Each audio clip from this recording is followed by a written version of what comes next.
તો ભાઈ નમસ્કાર મિત્રો, ફરીવાર એક નવો વિડીયોમાં તમારું સ્વાગત છે। તો મિત્રો વાત કરી તો તમને બધા લોકોને ખબર છે કે હાલના ટાઈમમાં ગુજરાતમાં એક તરફ 40 થી 45 ડિગ્રી તાપમાન પડી રહ્યું છે, બીજી બાજુ મિત્રો વાત કરી તો એક બાજુ મિત્રો વાવાઝોડું આવવાની શક્યતા થઈ ગઈ છે। શું છે પૂરી જાણકારી લઈને આવી ગયો છું।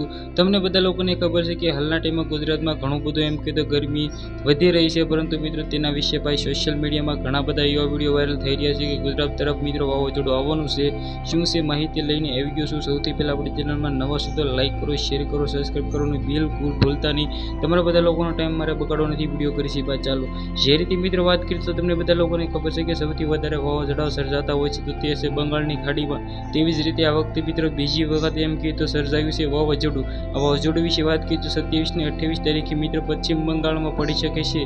હાલના ટાઈમમાં આના વિશે મિત્રો એમ કીધું ગુજરાતમાં કોઈ પણ અસર એટલી બધી પડવાની નથી, પરંતુ મિત્રો થોડી ઘણી વરસાદ સાથે મિત્રો અસર મિત્રો એમ કીધું દેખાઈ શકે છે। જે રીતે મિત્રો તમને બધા લોકોને ખબર છે કે આની પહેલાં પણ એક વાવાઝોડું આવ્યું હતું બિફોરઝાઈ નામનું, તે પણ મિત્રો વાત કરીએ તો ગુજરાત તરફ મિત્રો આવ્યું હતું।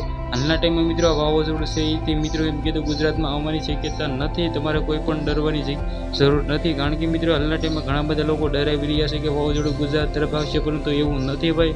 સૌથી પહેલાં મિત્રો શું આ વાવાઝોડાની દિશા બદલાઈ શકે છે તો ગુજરાત તરફ આવી શકે છે એવી શક્યતા મિત્રો જાણવા મળી રહી છે। તો મિત્રો એ પણ વિડીયો આપણે ચેનલમાં ઓલરેડી અપલોડ કરવાનો છે, તો સબસ્ક્રાઈબ જરૂર કરી રાખજો। આજના વિડીયોમાં આટલી જ માહિતી, ફરીવાર આપણે એક નવો વિડીયો મળી જશે। બધા લોકોને જય હિન્દ, જય ભારત।